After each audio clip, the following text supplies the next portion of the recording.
Exhibit A, right? Even worse than Doom, right? Even worse than Doom. And look, I want to draw your attention to this. Why is LGBTQ in the same tags as Doctor Who? Like, I am sick of Doctor Who being used as a LGBTQIA platform, right? It's Doctor Who, right? Look, I don't know if Jago and Lightfoot were giving each other hand jobs, right? I don't know if they're figuring each other's asses. Maybe, right? Maybe. Who would be the top? I'm gonna say a bit controversially.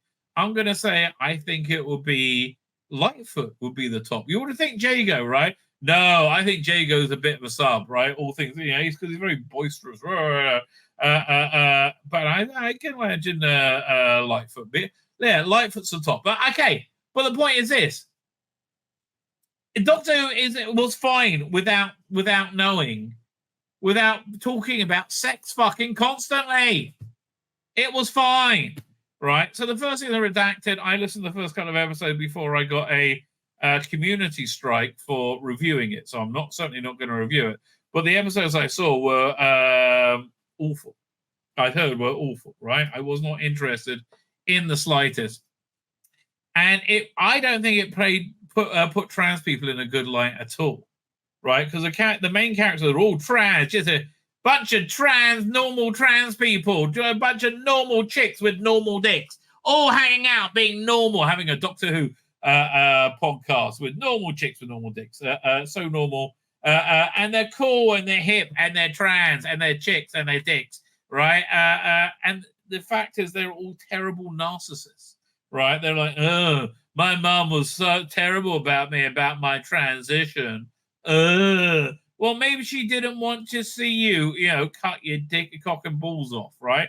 Maybe she thought, just like we have for the last 1,000 years in society, thought that, sex isn't mutable. Maybe she thinks that, no, my mum's the worst, right? So I don't think it put trans people in good light. So weirdos at Bleeding Cool are very excited that Redacted is getting a second season. It's beyond me, right? And it's beyond me, the insanity. Maybe I can link up with a hive mind, right? I can link up. We can do contact, bit of that, going on. But which mind? You see, if I hook up with the wrong mind, everything could go sideways, right? I might hook up with a Jodie fan and blow their minds because I just say things that are true, like Jodie was shit. They're like, there is no data. Oh, was it was from the Remembrance of the Daleks, right? The Black Dalek at the end. There is a data. Right? That's exactly that was the first J-Bot to meltdown, right? So picking the right person is important. May I say, I have pucked. I have picked well. I pucked well as well. But a boy doesn't kiss and tell. I picked well because I got royalty. Royalty, I say, about to come on the channel. When I say come on the channel, I mean in one or two warm jisms of pleasure. It is, of course, Birmingham's own King of the Geeks, Dan Hadley. How are you doing, sir? Hey, another great, unbeatable intro, mate. Yeah, I'm good. I've been thinking what you're just saying about the old J-bots. I always visioned them very much as Michael Ironside in Scanners, so their head would just sort of... yeah, there's a lot of that going on. So, okay, there was two things I was thinking of going over, right? I was going to go over all these cryptic pieces of shit clues, and I'm just... Right, hey, did you see my thumbnail for tonight? I saw one. Is this the one that's got Russell T Davies on? Right. So this is how I genuinely feel, right? It's like, all you need to do is watch all my piece of shit micro trailers and put them together in the right order and decode the Unicode, turn it inside out, then rearrange the letters, and then you can find out Doctor Who's coming back in November. None of them are telling me fucking anything. I don't give a shit. If you want to tell me something, just tell me fucking something. Oh, shut up. Do you think this is social media managers people who run those kinds of accounts and marketing people who are kind of inserting extra levels of, in effect, bureaucracy into what they actually do. Because all we really want to know, get from this new era, top to bottom, too much bureaucracy. All we really need to know is when the effing thing is on. That's all most people are interested in. Listen, I honestly, there's a lot they could have done to get us excited. We could have seen this new fate. I mean, unless they're saving the reveal of the new TARDIS for this show, fine. But there's a lot they could show us, right? They could have. Firstly, I was talking about this because you know why? Because I was responding to your show from Saturday. I think it was Saturday. When or maybe it was Monday. We're on Monday, yeah. Right. So Saturday was Jewish New Year. So no, it was Monday. So they could have been putting together incredible, great nostalgia trailers, one for each Doctor, even right, to like start introducing the world to the Doctor, right? You know, the idea of what this thing is, what this rich history is that you can start looking into, right? And remind us why we love Doctor Who. There's a lot they could have done, right? Or you know, it is so simple to look at the cornerstones of the series and that brand: Doctors, Companions, Monsters, and Moments. It's so simple. Yeah, absolutely. Yeah, it's and they haven't done any of it, right? No, I think there's too many levels of bureaucracy. Like for everything, they got to go through a million bloody levels. They got to go Disney, BBC, Bad World, Sony, and I think there's content officers on every level, and I just don't think it. I think it's just gumming up the works, frankly. I imagine that one of the questions that they ask one another when they're sat around these oval tables, or more likely over Zoom calls now, having said that, because most BBC management are still working from fucking home. Can you believe that? 3 years after the pandemic. Anyway, so what I can imagine them saying is, wouldn't it be cool if... Well, yeah, it would be cool if you created an Instagram message feed that could go to everybody interested in the Doctor Who brand and send them cryptic messages. But would it be productive? No, it's just going to wind people up. That's what I'm just like, I've had enough. I've had I've started going through the season 20 box set, right? So here we can talk about the season 20 box set, or we can talk about the new marketing, right? Which I like. We'll talk about this. Tell me about the season 20 box set then, because I'm covering some of that new marketing later on at 8 o'clock. So oh God, it's just so irritating. I'm like, oh look, there's a cloud. It could be fuck off. Just fuck off. Okay. I understand. I understand something is happening right now on Instagram as well. And I think a few years ago I'd have rushed there and I'd have been trying to work out exactly what it was. But now I just think I'll just let the more bullshit. I mean, more relentless bullshit. But in all truth, mate, I think that what you're recognizing there is a parallel. It's almost like two franchises, or maybe even three within one now. And I've said this for a little while. I remember when Doctor Who came back, there was very firmly that kind of, there was the classic show and there was the new show. There was old Who and new Who, and it was denoted like that for a number of years. And everybody was, and it came together under one brand slowly, quite organically, and it took, as younger fans followed their curiosity, followed their nose, like the Bisto kids back through, picking up old DVDs and talking to relatives who remember the old show, and so the gap closed. Eventually there wasn't a gap there anymore, and it was all one glorious thing. And then Chris Chibnall effectively blew that wide open again and increased the separation between the two. So now we have very firmly that gap between the Chibnall Who, or not Who, as I like to call it, new Doctor Who and the classic Doctor Who. So people reaffirmed their original positions from 2005, 2006. I guess. Well, I mean, that was more of a. I think it was Mao Young, right? Who insisted on the breaking the franchise into two. Yeah, he was very reluctant to have anything going out that wasn't connected, that wasn't obviously associated with the current version of the show. And maybe with hindsight, maybe he was right. I don't know. I disagree. It's interesting. I can understand why you would think that, but Chris Chibnall tried that, right? He forbade the use of the old logo, right? You have to be the current logo, and it just made merchandise harder to sell, frankly. Absolutely. Right? It's by the way, this is a thing that's going on Instagram, which I think illustrates our point completely. Look at this. I'm doing shit. I'm like, fuck off. Okay, I'll keep out. Leave me alone. I don't give a shit. It does. You're not curious, mate, as to what's behind that door? Maybe it could be a soft. No, not in the least. Okay, Nicola Bryant on a sun lounger, right, in just a thong. Well, maybe. Definitely 5 Nicola Bryant. Absolutely, almost certainly. Okay, 1 second. 1985 Nicola Bryant and 1995 Nicola Bryant. Okay, those two, that combo, that's where to go. But like, that's not in there. You know what's in there? A set. Nothing that anybody gives a shit about. Yes. Like, what was the thing the other day? Oh yeah, I've still got it here. 1 second, let me pull up. Like, this was the first one of the Who Spy thing. I don't give a fuck. I don't give a fuck. It's a set.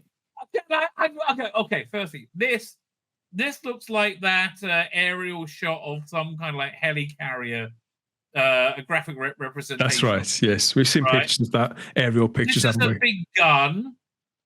Okay, it's a fucking set, and the people are unplutzing about the Tuesday to Thursday 9:30 a.m. Fuck off.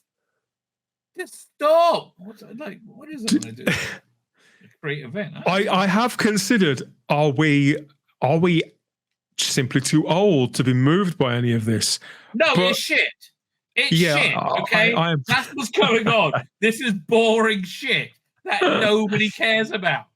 Oh. Do you think that this comes from Russell, or do you think it's more likely to be the brand management advise the creative to say, look, we can do this, we can do that, and they just say, just take care of it, just do whatever you feel. You've got this X amount, you've got this budget to spend on it, and that's that. Or do you think it's under Russell's creative remit? I don't know. I have no idea. I have no idea either. No idea what to expect from this new era. I really genuinely don't, right? I noticed that they're inserting even more. I mean, back in 2004, you're right, the Mal Young sat very firmly at the top of that tree. And although I think he left the role before Doctor Who actually premiered, he was still there. And directly under him and I think it was three-pronged. You'd got Julie, and you'd got Phil Collinson, and you'd got Russell. And although they had different roles, they were all three executive producers, and they were all kind of in tune. And then there was script editors underneath and production managers. Now at Bad Wolf, you've got they hired a new manager about a week and a half ago, a new producer for it. And that's one, the last one I saw was actually very, very positive. He was the production designer on the Hitchhiker's Guide to the Galaxy movie. Oh yeah, and I really liked his resume. Right, I thought it like. To have an effects heavy thing, it's I liked his resume. I'm not even suggesting they're hiring bad people. I'm just noticing they're hiring a lot of people to do the same job. I guess, I think there's too many levels of management. There's not enough room for spontaneity. Like I was talking about The Prisoner earlier, about how Rover was like basically a last minute idea to. Have a weather balloon replace this robot that didn't work. Yes. Right? And because there was enough creative freedom and movement, they could do it, and it worked. Yeah. I just feel that everything is gummed up with too many levels of management. Right? I mean, that's really the vibe I'm getting. I think also those levels of management are currently imploding from within. Disney's dying, right? Disney is in its death throes. Do you think that when I look back again to 2004, 2005, this is like a stock record. For us as Doctor Who fans, the stakes were pretty much as high as they could ever get. If it hadn't have worked then, Doctor Who would not have come back. Yeah, especially with the Paul McGann movie failing, which was excellent, and it did very well in England. It got 9 million viewers. Right. But for the BBC, even though there was a co-producer for the BBC. They put a fair amount of money into it, but no more than they had into certain shows before. Well, it looked great, and I think it connected very well with the audience. I think people would all like to see more. But they now, want to do, they want to do these Inspector Morse thing with about four to six movies a year. now I feel that, but you see, back then I feel that they wanted something cool and pretty slick that would kick off Saturday nights, that would blend nostalgia with a bit of something of the zeitgeist at the time. Now, I think the shopping list is 5 times as long, and we now have, we don't just have the BBC, we don't just have Bad Wolf. Now we have Sony and Disney as well, and I do wonder, just as you've said, there are so many things that all parties are going to want from this that the viewers are ranking probably last. Right, and listen, honestly, look, all the gay stuff that we've been going, that just may be idiot brand managers. I mean, look, this was the last thing they put out. I don't give a fuck. Okay, fine, it's a cross-dressing man. Okay, I believe he identifies as a man or a woman. I don't know. But don't get me wrong. I hope the Jinx had a happy birthday, and that's why they released that new picture. But why should I care? Don't call this a new picture, for fuck's sake! It's a vaguely different take on something I've seen 4 or 5 times already. An unseen image, then. But in truth, I wish I could unsee it.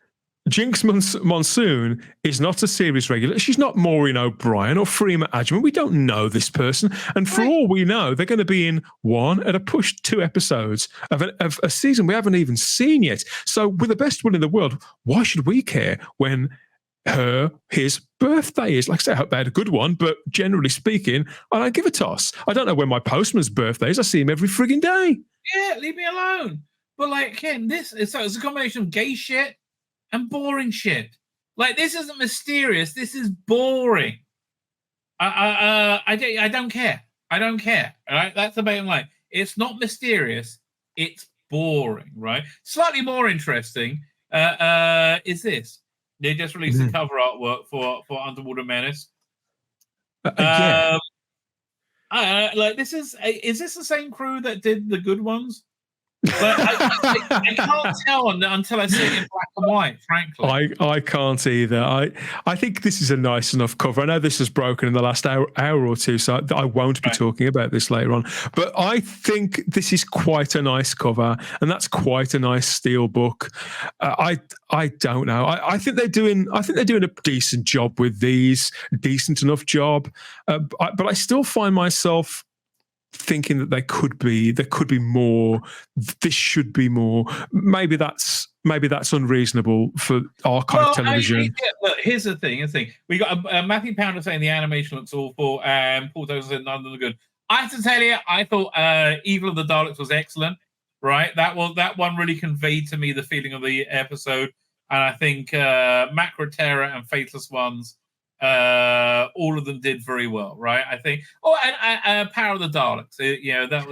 I think all of those ones are worthy.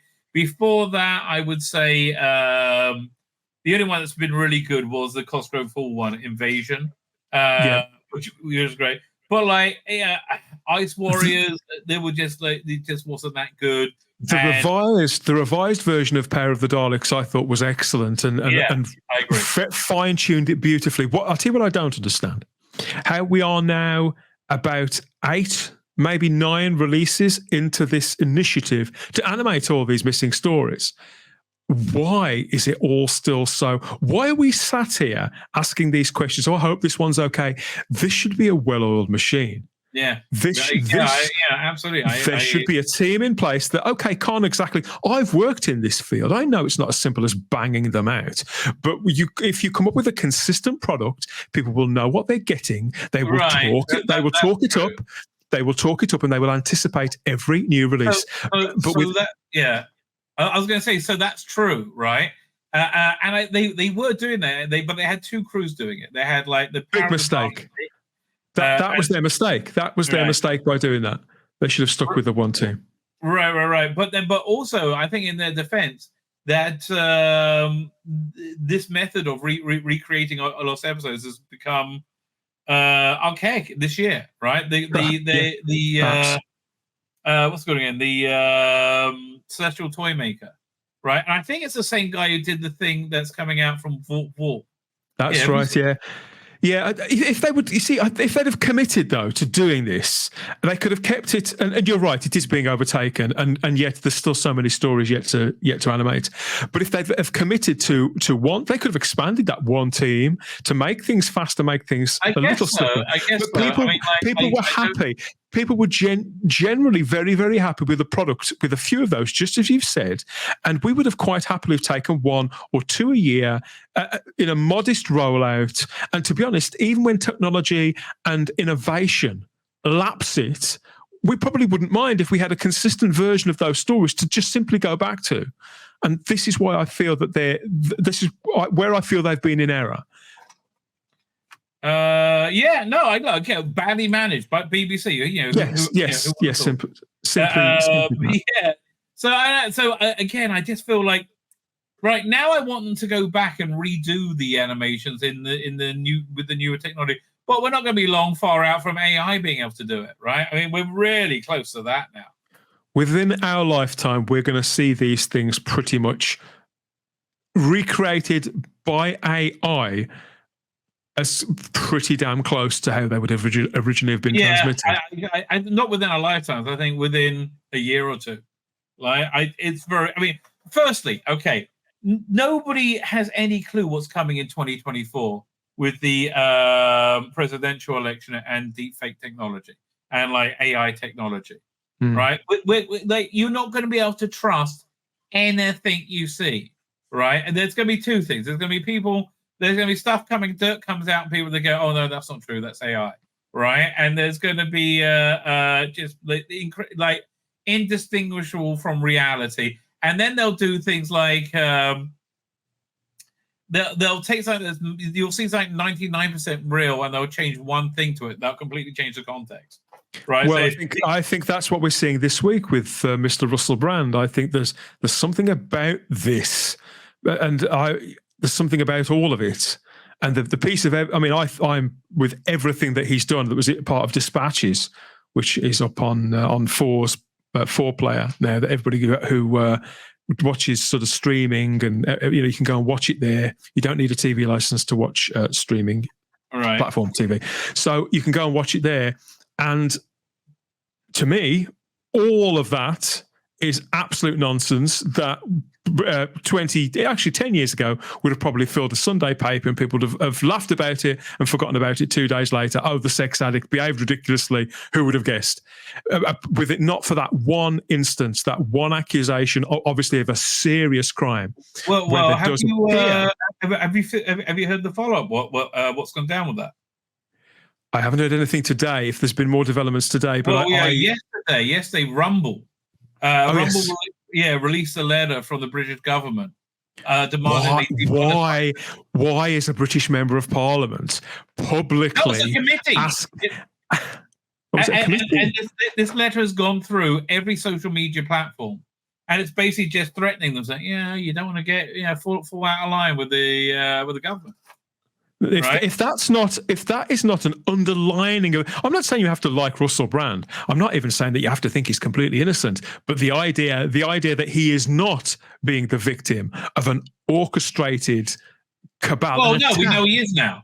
Like again, we got far more evidence of that than we do of him.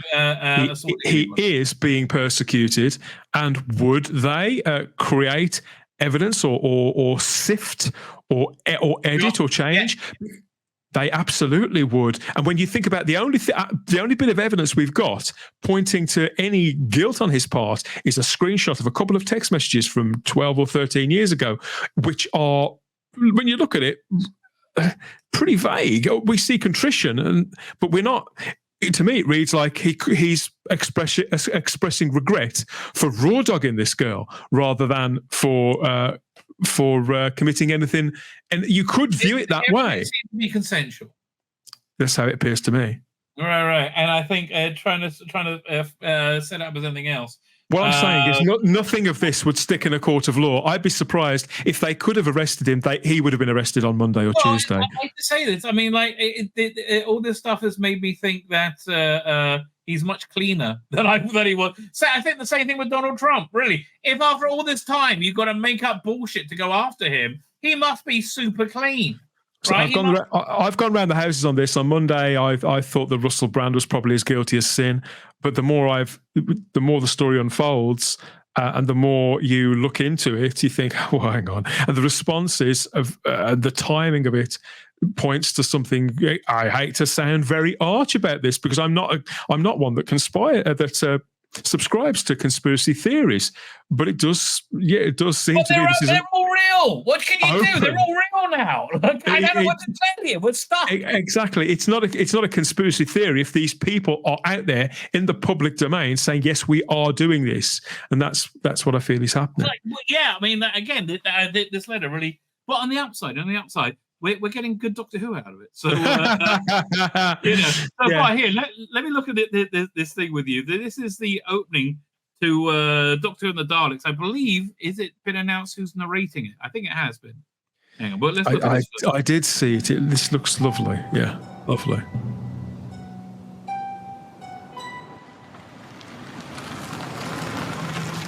Oh, it looks so good. I stopped the car at last and let the fog close in around me.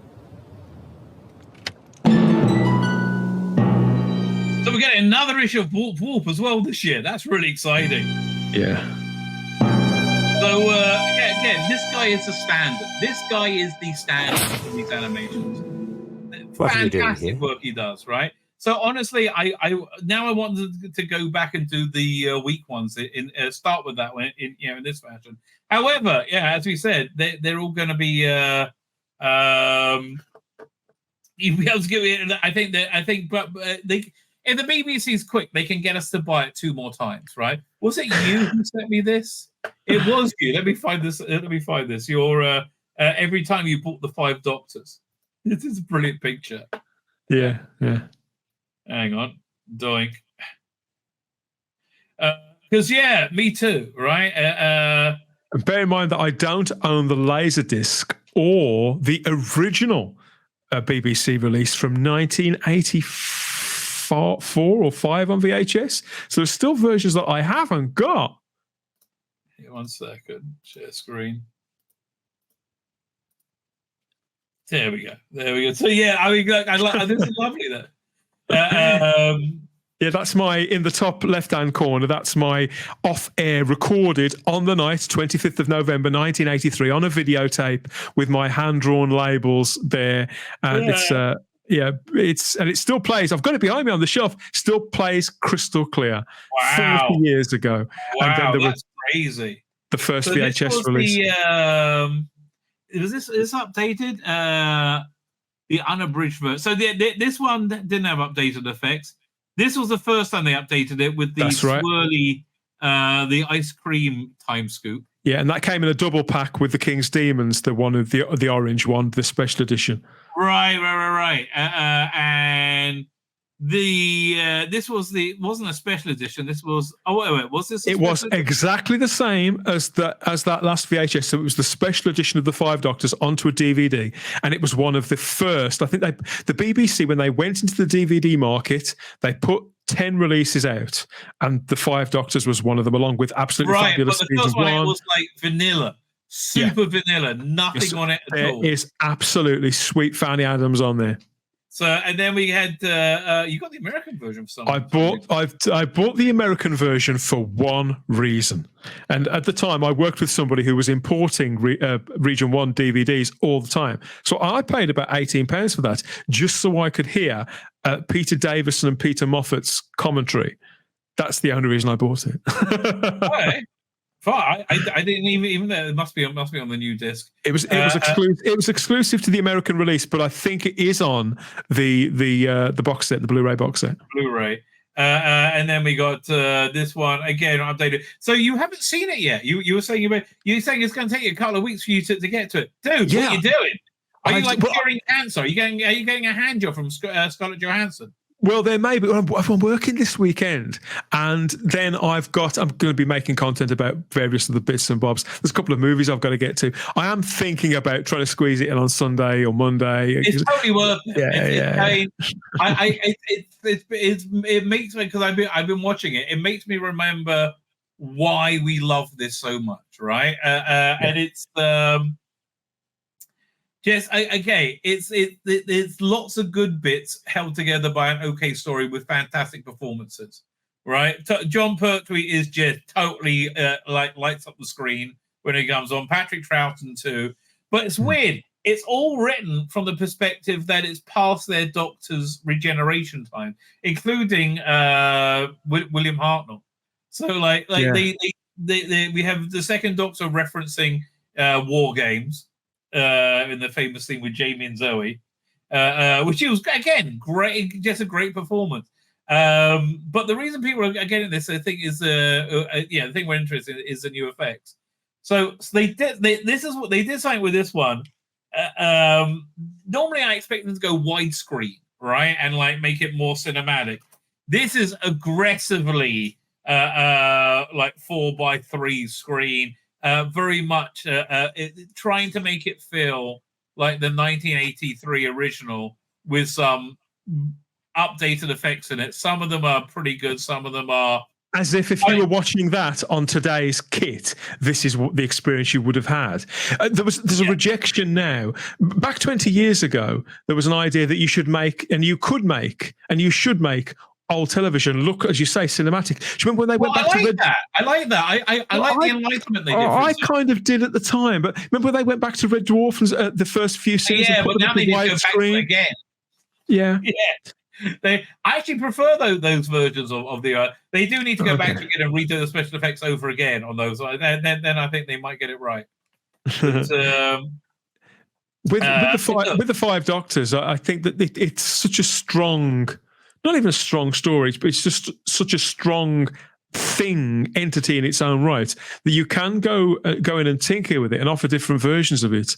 And because the original, the beats of it are still unmovable, and we all know them, it survives it somehow in a way that even Star Wars couldn't.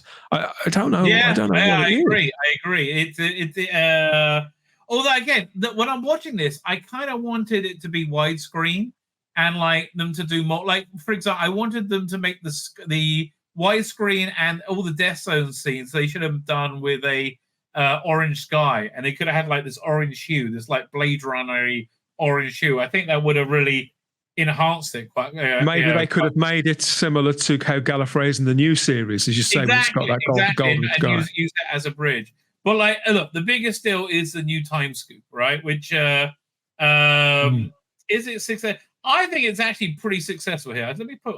I'll pull up a clip from the time scoop. There's again. I've read various arguments about this. If you're going to go in and make another special edition, what should you change, if anything? And well, listen, Simon on your channel was he's like, why not just make it the spinning triangle thing with the things cut off? Yeah, we'll do. See, I like the choice that they've made here. I like that it's connected to the Rassilon's tower sets. It looks like it belongs of the Death Zone of that world. Yeah, actually it does. Yeah, 1 second. But Simon's argument is a very, very strong one. When you look back at the front cover of the Radio Times, just from 1983, every piece, and to be honest, every piece of fan artwork that you see surrounding the Five Doctors has that Superman 2 style obelisk. Right. Well, here, there's two things I want to show you. I'm going to show you the time scoop on this, and I'm going to show you the Cunning Monkey one, the fan one, which I think is pretty better. But like, this is kind of good because the time scoop now like stamps on top of them, and they're kind of reflected inside. Here, there's too late.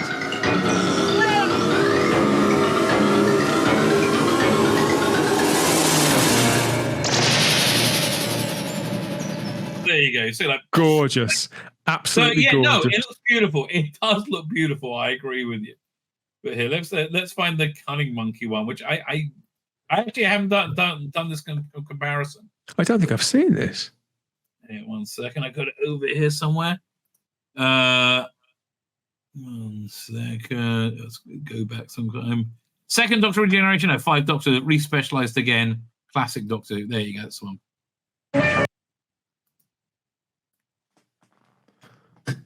So here, let's compare the two, right?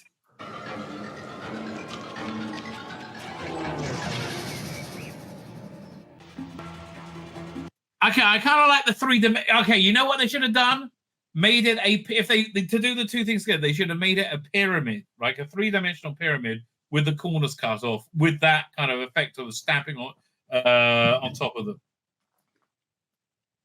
Teddy, John Pertwee is great in this. He really is. Yeah, he is, isn't he? And he looks like he's having the time of his life as well. Yeah, absolutely. Here we go. But yeah, no, that iconic image, that iconic shape, as they say, they should just. Yeah, we see it. Good old Bessie.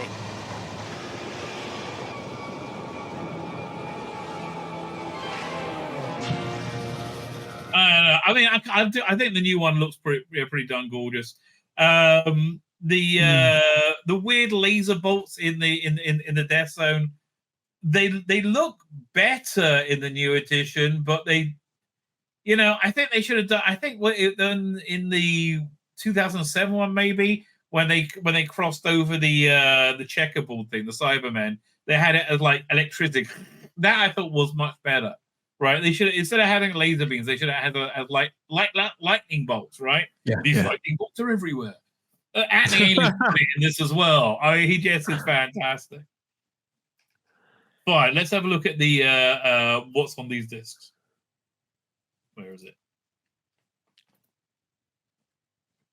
There you go. We'll look at the article next. But look at that. I mean, they're all good. But yeah, 1 second. So. Yeah, the 40th anniversary edition. Okay, so I guess you get the coming soon with a special edition. So you got an audio commentary of Peter David, Janet Fielding, and Mark Strickson. So this must be a new one. CGI effects, choice of 3 soundtrack mixes. I've only heard the one so far. Messages from Space. I have no idea what that is. Any idea? Not the faintest idea, no. Film ranches, Peter David, Sandra Dickinson. At a convention in '83, that'd be interesting. Australian convention, and Panopticon, 4 Doctors from '93. I remember that was on the DWB cover. You had a panel with Tom Pertwee, Peter Davis, and Colin Baker, and Sylvester McCoy. Anyway, so the final disc, though, this is something that the two things that I really want to see. Look Who's Driving. This is a documentary with Peter Davison, Janet Fielding, and Sarah Sutton driving around somewhere, right? And I have no idea what, but I really want to see that. And then Let's Go Dutch is them going back to Holland to commemorate the Arc of Infinity, yeah. So then you got another audio commentary on the 95 special edition, which is then Peter Davis and Terrence Dicks. Blimey, how many times can he comment on this? So then this is the broadcast version restored into HD. You should put this back to back with your VHS. So the first commentary is with Nicholas Courtney, Carol Ann Ford, Elizabeth Slade, and Mark Strickson. Then you got another one with David Tennant, Phil Collins, and Helen Rayner. I remember that. That's awesome, right? That's amazing. And that was a swine to find as well. You have to come. It was an Easter egg menu, so if you didn't, you have to find the invisible icon. But it was brilliant commentary. That was like after his first season or something. I love that. Yeah, that was really, really good. Celebration, the making of. I haven't seen. I have to rewatch it, but that was pretty good. I think probably 5 Doctors, 1 Studio, not so special effects, Ties That Bind Us, Peter Fight, all this other stuff. So you got Behind the Sofa, which I always enjoy. Opening titles, cliffhangers, and closing credits from the 4-part version. I don't really care, but they just put everything into these things. Saturday Superstar excerpts promoting 5 Doctors. Late Breakfast Show. I love that. I don't understand why they actually haven't put the 4-part version in episodic form on these discs. We've got the edited version of Genesis of the Daleks on the season 12 set. I think watching this in 4 parts may suit some people. I'd have loved to have seen that again. So I don't know why they haven't done it. I don't know why that. I hear what they're saying, but I mean, they got room on the disc. They could just put it on again. Plenty of room. Right. Pebble Mill. BBC Two closed down photo montage. No idea what that is. Children in Need. Wogan. Fifth Doctor Wogan broadcast. So, Breakfast Time. Okay, basically all the promotion stuff. And then the PDFs are production paperwork, 2 rehearsal scripts. Yeah, they put everything into these things. Right? Oh, you got the 84 annual. Look at that. The anniversary special, which I've also bought 3 times. God. Yeah. Mine was falling apart, so I'm going to have that on as a. I think I already have that as a PDF. So I would say, look, this set is worth it just for these 3 discs. Frankly. Absolutely. Have you, just as an aside, have you bought any of those collections of the Daleks or Cyberman comic strips? No, I was tempted for the Dalek one because they were reprinting a new the backup strip from the first 3 issues of Doctor Who magazine. But it's kind of a shit backup strip, frankly. So I gave it a miss. The Cybermen one, I have all the stories already. I have this is the thing, because I've got them all. I am so tempted to get them, maybe I'll treat myself to them for Christmas, but there's lots of other books and things coming out. Let me show you what I'm treating myself to. 1 second. Next, I said this earlier. Next time a client pays me, I think someone's about to pay me soon, this is what I'm going to be getting, right? Yeah. 100% the fanzine book. Yeah. This is going to be such a pleasant stroll down memory lane. Why don't they have some pictures in it? When I was talking, because I got to meet all these writers at Hooverville, and they were, the way they talk about this stuff is with such passion. So you just know it bleeds through to the books themselves. Yeah, absolutely. Let's go back to this. Let's have a quick look what's on the other day. So I haven't seen Arc of Infinity for quite some time. Once I got it in HD, so they got what's the new stuff they got on there? First, you have Antimatter from Amsterdam. I remember that making of being quite good. I don't remember anything about it. I remember it being quite fun. But the new stuff is they also had optional CGI effects. I remember, on the DVD. The Omega Factor, no idea, under Arclight, Russell Harsh's Christmas Party excerpt. So that I gotta see. Fine. So well, I remember watching a couple of years ago, I watched the Peter Davison era all the way through. And when I got to Arc of Infinity, because that was quite an early DVD release, you noticed that the quality on the original DVD was nowhere near as good. So that's going to look amazing now. Yeah. Again, all this stuff is due an upgrade. Yeah. Behind the sofa, interesting pairing: Katie Manning and Sophie Aldred, Colin Baker and Sylvester McCoy, and then Mark Smith and Janet Fielding, Sarah Sutton and Peter Davison. I assume the 4 people are together. Yeah. Fine. Ron Jones, Saturday Superstore. I listen. None of this stuff is essential to me, but it's always fun to plow through them. By the way, what's not fun plowing through it? Star Wars. Oh my God, it's so good. It's so bad. Oh yeah. I'm patting myself on the back for not even starting it, and I wanted to, as I think I said to you last time we spoke about it. I wanted to because I like the actress, like the character, and I kept thinking, well, how bad could it possibly be? But it does seem that it is abysmal. Yeah, so I don't think I've missed out there. I feel the same way about that as I did that last series of Discovery. I've always been a completist, a Star Trek completist, but I went nowhere near that, and it was a good move. I always review those. They're so awful. I can't resist. Right, I hate to say it, mate, but I've got to shoot off now and get ready. Oh, one second before you go. Oh, there you go. You've got this ready for you. You're on in just over an hour, right? Undercover. So what are you going to be talking about? You talking about? I talked about that last stream. Shooting in a kilt. Yeah, another costume. This is. I told you you'll be in a skirt at some point. Right? You did, and this. I can't deny this is a skirt. And when I saw it, when I saw the pictures, I immediately thought of you. Which is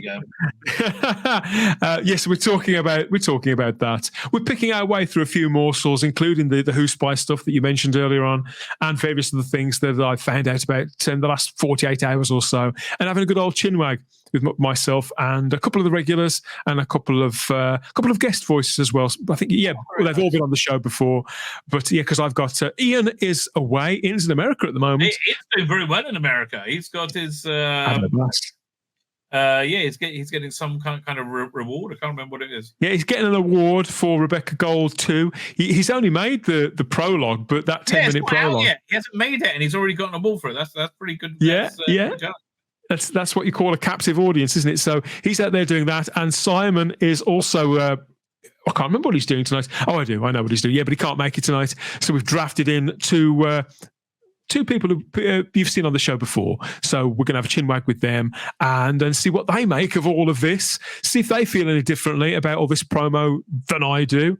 And of course, we will be ripping the piss out of Ncuti Gatwa and his clothes. So don't miss it. Yeah, that's got to be done. But I'm telling you, if it's not season 14, he's going to be wearing women's clothing at season 15. And they'll say, what? He wore a kilt last year. What's your problem? Yeah, they're walking us to it, aren't they? That's how they always do it. That's how they always do it. God help us. Drip, drip, drip, drip. So that's from 8 o'clock on the what was the Spacebook channel now, just called Type 40 Doctor Who, because that's what everybody called it anyway. But there will be there's non-Doctor Who stuff coming back to my channel in the next couple of weeks, I'm happy to say.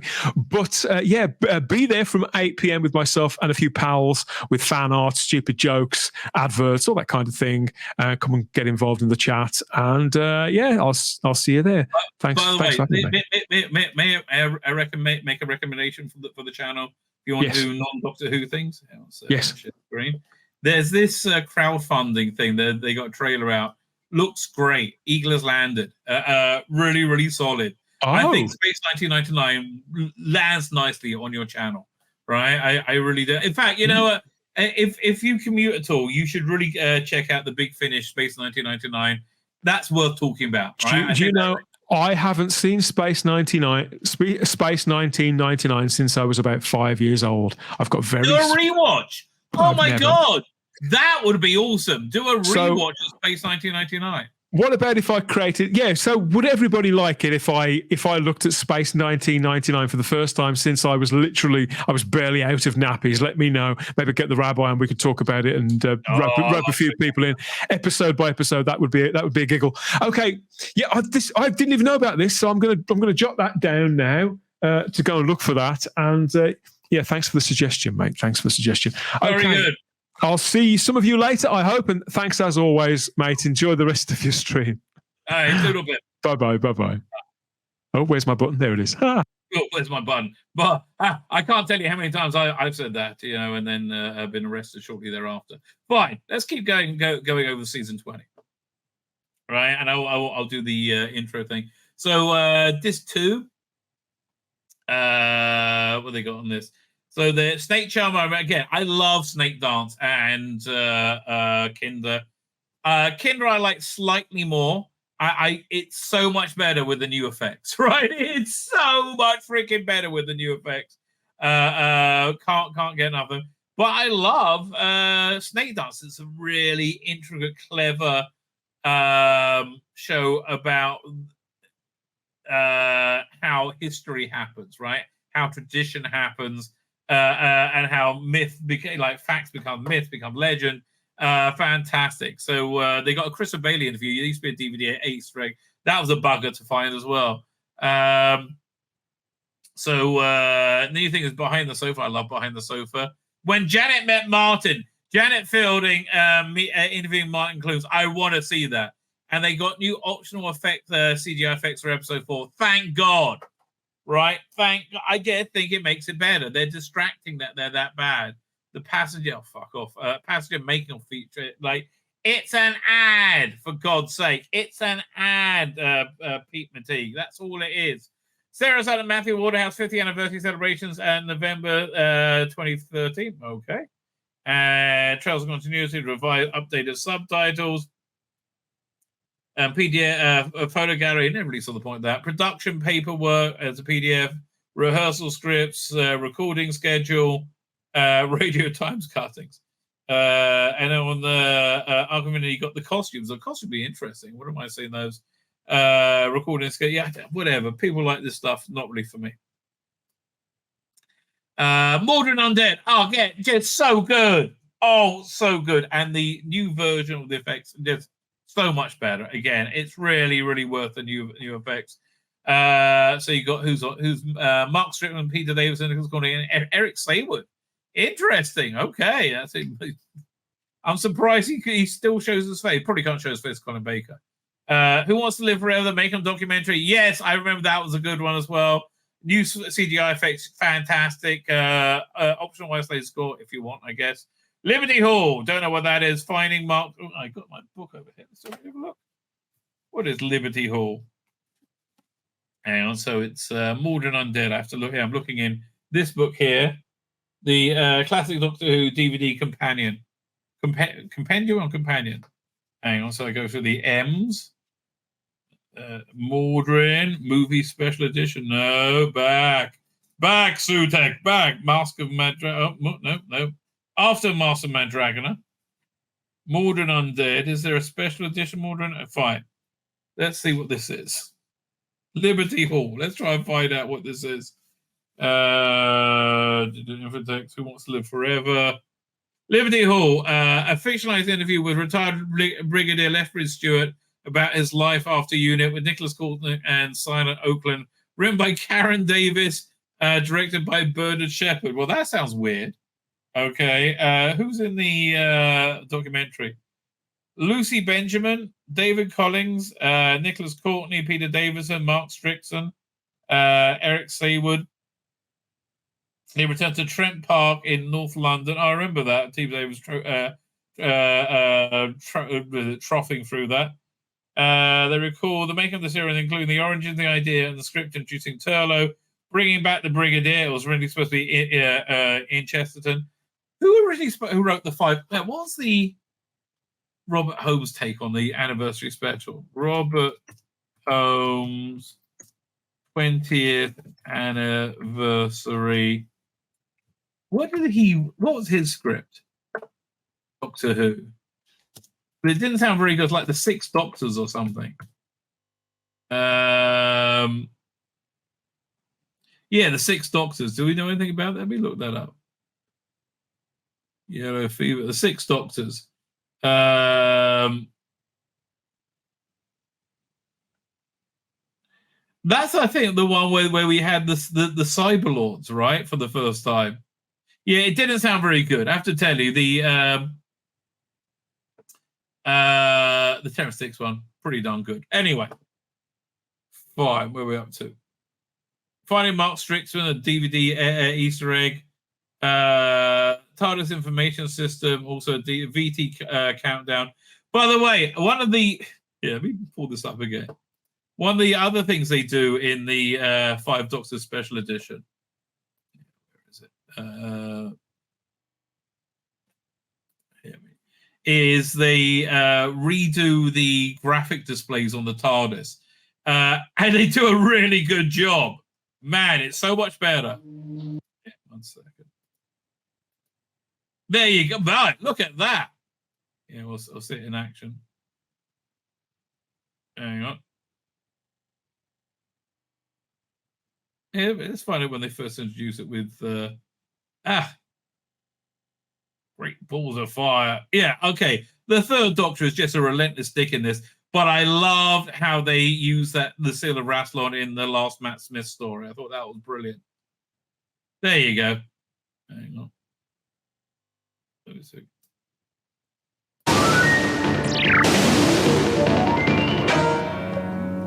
Now, as far as I can make out, there are 3 entrances. One above, one below, and the main door here. Yeah, so the original one was done by, BBC Computer, and it looked like it. BBC Computer, they were great in the day. Once Upon a Time Lord, contemporary US documentary, Behind the Sofa, Points of View, broadcast, Sarah Sutton and Mark Strickson at MonsterCon in '86. Trails of Continuity, revised and updated production. subtitles, and photo gallery. What was it? Mordred Undead. Awesome. Production paperwork, rehearsal scripts, recording schedule. Yeah, whatever. Costume design, radio times, clippings. Okay, Terminus. Now, Terminus gets a lot of hate. It's a Stephen Gallagher script, so it's a bit weird. And it's realized very, very, very badly. But man, I like a bit of Terminus, right? So the making of audio commentary with Peter Davis and Mark Strickson, Sarah Sand, and Stephen Gallagher. Oh, I would like to listen to that. Right? Optional CGI effects. Again, totally worth it. For me, it works. I like it a lot. Finding Sarah Sutton. I guess it's about Finding Sarah Sutton. Origins of the Universe. Yeah, I think that was more of a factual documentary. So here on Disc 4, again, these interviews are fantastic with Matthew Sweet, Sarah Sutton, and Janet Fielding talk to Matthew Sweet in conversation. Sarah Sutton and Janet Fielding, yeah, they're fantastic. Radio WN interview with Sarah Sutton from '84. Well, that's a bit. I doubt I'm going to listen to that. Revised and updated production subtitles, trails and continuity. Photo gallery, so you get the script, Stephen Gallagher's notes on Terminus. I might be interested in that. That sounds pretty good. Studio 4 plans. I guess people find these interesting. Not me though. The costumes, etc. Fine. So you got Enlightenment. Man, they got a lot on King's Demons. Sorting out. So this one's Enlightenment. So yeah, you get the original version. Plus, I think you get the 2009 edition, which I liked, right? The updated version. Now, so a lot of people say that it was too updated. They might have a fair point, right? I don't know. I have to watch both versions and decide which one I prefer. So, who's on the audio comedy? You got Peter Davison, Mark Strickson, Barbara Clegg, and Fiona Cumming. Wow, that's I think this is. She's the only female director, isn't she, from the classic era, I believe. Winner Takes All document. Look, I like this. Awesome. Firstly, you've got Tegan and a heaving cleavage, looking damn freaking tastic. Single white female. What's that? That's got to be about Tegan. Yeah, one second. Well, I'm looking up in my big book. Okay, I'm looking it up. Enlightenment. Where are we up to? Before Evil of the Daleks. Enemy Enlightenment. What's single white female? Winner Takes All. 23-minute casting off. The cast of Enlightenment talk about the characters and approaches to the acting with Keith Barron. That's mostly Brian Salis originally. Christopher Brown, Peter Davison, Janet Fielding, Lee John, Mark Strickson, and Fiona Cumming. Single white female. Barbara Clegg talks about her life and career, starting out as an actor and before becoming a writer for radio and television, including Mrs. Dale's Diary, Coronation Street, blah, blah, blah. Okay, it's 5 minutes, right? Story of the Guardians. That's 11 minutes. Profile of the two actors who played the white and black Guardians. That's interesting. Storyboards 5. So what's new on this? So you got... So now you got new optional special effects, right? Again, they've done new effects, really, for that. I guess they incorporated the new effects from the special edition into the episodic version. I guess, but it's so very different.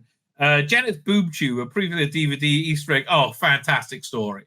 That is a fantastic story of how Peter Davison got Janet Fielding to flash half the production crew in Television Center. It's a wonderful story. So new visual effects, film trims, breakfast time interview with Peter Davison, Patrick Troughton, broadcast on 1st of March 83, extended from the DVD edit, revised and updated production, okay, and all the same PDF stuff. Then we got the King's Demons, the much underrated King Demons. So you got audio comedy with Tony Virgo on part 1 only, and then Peter Davison, Isla Blair, and Eric Saywood. Chameleon, the Metal Man, Magna Carta, that's like a historical thing. 1 o'clock news report, departure of Peter Davison. Wow, he reported it there. Nationwide expert with Peter Davison, John Pertwee, Patrick Troughton. 9 o'clock news, report Peter Davison's departure, Southeast at 6. So what's new? Back to Bedlam, a making of. Okay. Panels from the 83 Longley event with Caroline Ford, Nicholas Courtney, Heather Hartnell, and Hot Blimey. This is fantastic. That sounds really cool. Doctor Who celebrating 20 years of a Time Lord. Man, this is all new stuff. This is really fantastic. Points of view broadcast from 25th of March, Saturday Superstore with Davison, Mark Strickson, Janet Fielding. Radio interview, nationwide. Okay, these are just like bits and bobs, right? Like, this is like my disc of rose. I got it filled up with all the promotion stuff going. John Craven's news round. Report on Peter Davison's departure. Well, I don't think any Doctor Who fan will be complete without that.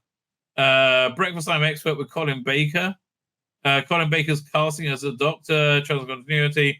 Flashing paper, 2 rehearsal scripts. Studio floor plans. Design drawings. Doctor Who Longley. Doctor Who Celebration at Longley. That must be the program. Radio Times. For fine, let's see. Read what they have to say about it. I started watching Doctor Who at around the start of Peter Davison's time, remembers Russell Minton. I mean, that's where it was really in my form, my consciousness. The first videos I made were of Resurrection of the Daleks, man. I guess because that's when video technology was coming around. So if I'm going to get a pigeonhole, this was my era. This was, and so was Colin Baker, and so was Sylvester McCoy. Executive producer Russell is not, they're not so even genius overseeing the Doctor Who Blu-ray release, is doing a great job. But for the forthcoming 20th box set, he's behind the camera too, as director of 2 new features. The Look Who's Driving, this sounds great. You got Peter Davison, Sarah Sutton, and Janet Fielding travel across Europe to attend the German convention. They should release that as a standalone. That sounds incredible. The road trip wasn't my idea. It was Janet's, explains Russell. She said, me and Sarah are driving to Germany and Peter has muscled in. Would you like to film it? Oh, Janet, you're a genius, darling. Right? That genius idea. Oh, man, absolutely. Then Janet wanted to read a poem in the but we ended up. Okay, would you like to film it? I didn't know what we'll get, but we ended up in a chocolate baking in Ghent. Then Janet wanted to read a poem in a forest, which was a bit random. Second is Let's Go Dutch, in which the trio is joined by fellow 83 regular Mark Strickson as they revisit Amsterdam locations for Arc of Infinity. Do they bring their own Rice Krispies with them so they can reenact Omega?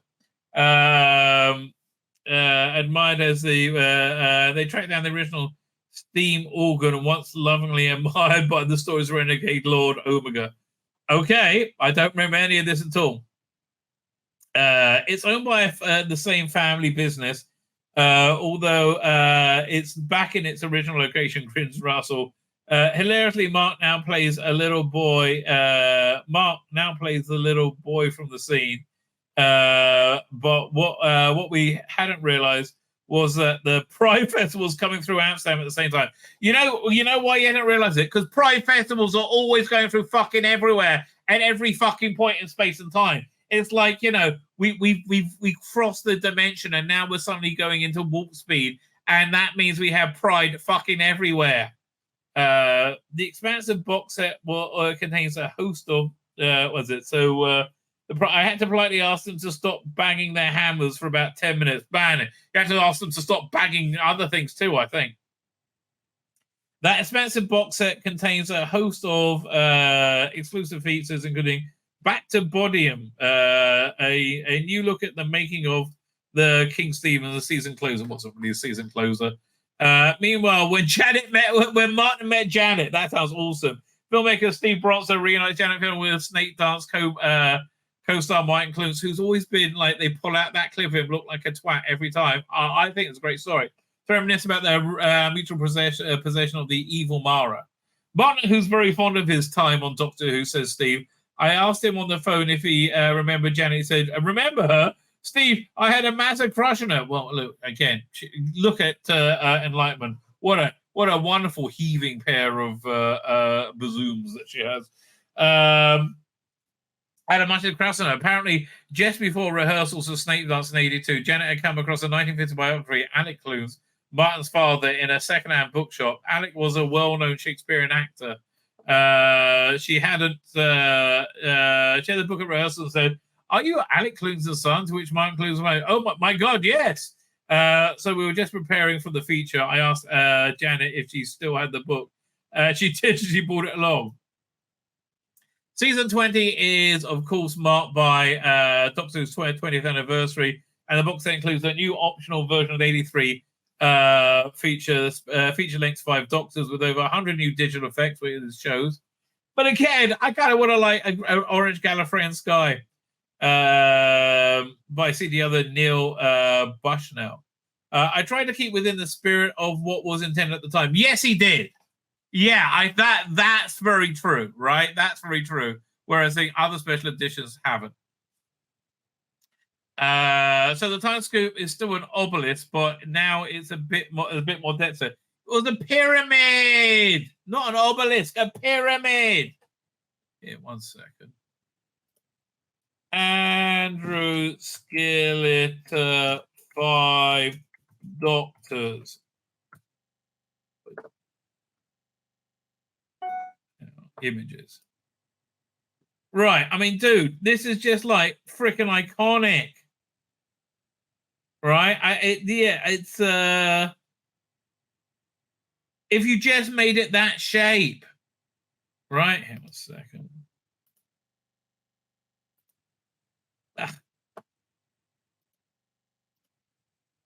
Open image in the tab. There you go. If you just made it that shape, right?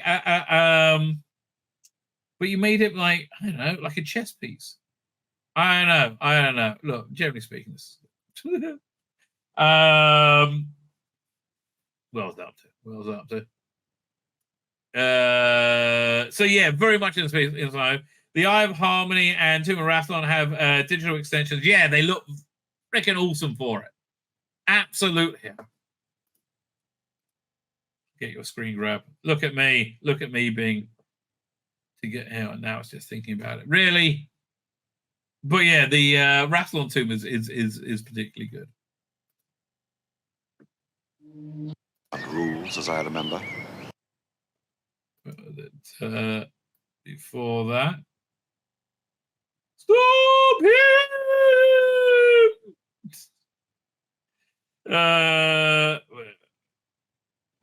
Here we go. 1 second. There it is.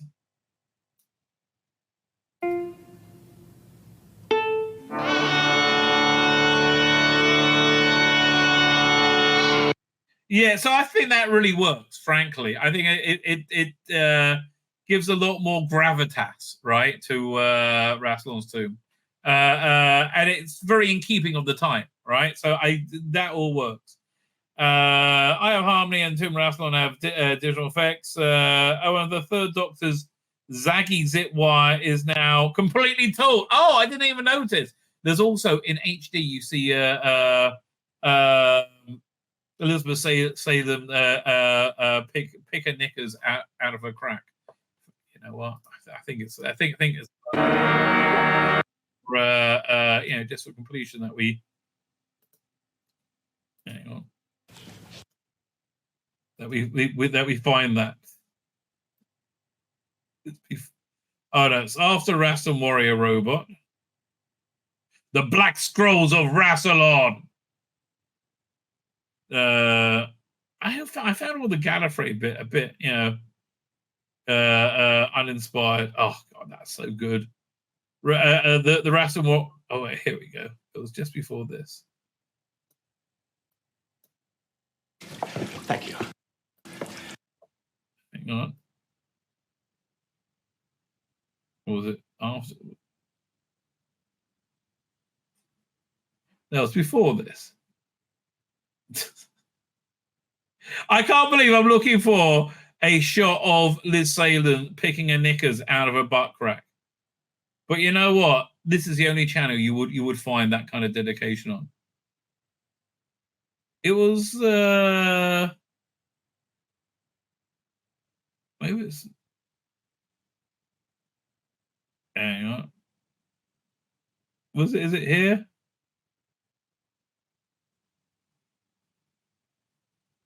No, I can't find it. Maybe it's before. Oh, wait. It's when they first see the Cybermen. Now, did they redo the tower? Because I remember it being good in the original. Hang on, but it could be redone. Hang on. We're nearly there. Oh, here it is. Power. We are? Then why this way? Because There you go.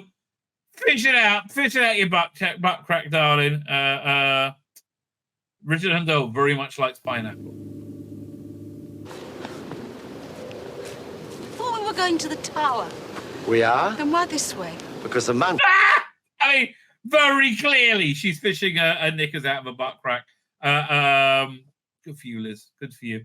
Neil's remake extended to a bit of pest control, spruced up for the DVD. It became obvious that the outdoor scenes with the second Doctor and the Brigadier have been played by an unwelcome swarm of flies.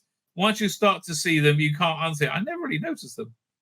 So, as well as turning up John Pertwee, while we also swatted Patrick Troughton's flies. What a claim to fame. I hope you're not talking code, darling. Meanwhile, Russell Minton describes the unsung hero of the Blu-ray range. I think we're just singing him right now. Is the historian Richard Bignell as part of the most feature-packed box that Richard has unearthed. A staggering pile of it. Yes, we've gone through all the PDF stuff. Okay, fine. It's nice to discover that the actors who looked at the series. It's nice to discover that some of the actors who were looked at for season 20, Patrick Stewart and Edward Woodward, were both considered to play Castellan in Arc of Infinity. Both of them would have been much better. Then in Snake Dance production file, we learned that Ambrill's room was adapted from the set of Song for Europe. Really? And for Terminus, Steve Gallagher has given us his handwritten notepads filled with his working ideas, about 120 pages worth. Sorting hell. In addition, Richard confirms his hero status by revealing he's the man who's tracked down the location that was allegedly Arc of Infinity steam organ. The paperwork revealed that it came from a company called G. Purley. I don't even remember the steam organ. A quick look at Google reveals they still have the steam organ available. Russell had been looking for hire somebody something similar. What you ever say? You could have the real one if you want. So again, look, this set, like these sets are always freaking worth it. They're fantastic, right? Absolutely fantastic. And look, comparing it to the boring shit we got going on right now. I mean, like Subwave Network goes, I don't give a shit. Oh, just show me something or don't. Yeah, look, another picture. Who Spy? Like. This is just really dull, right? I mean, it is. It's just really dull. Can we get a better? Yeah, close. There we go. Better image of it. Wanted 3015 needed. I don't know. Henrik, so that makes a return. But again, it's time to actually tell us something and stop teasing that you're going to tell us something. My name's Tzvi Lebetkin, the Rabbi from another planet. Please like, share, and subscribe, and ring that little bell. Ring the little bell so you're notified when new videos drop.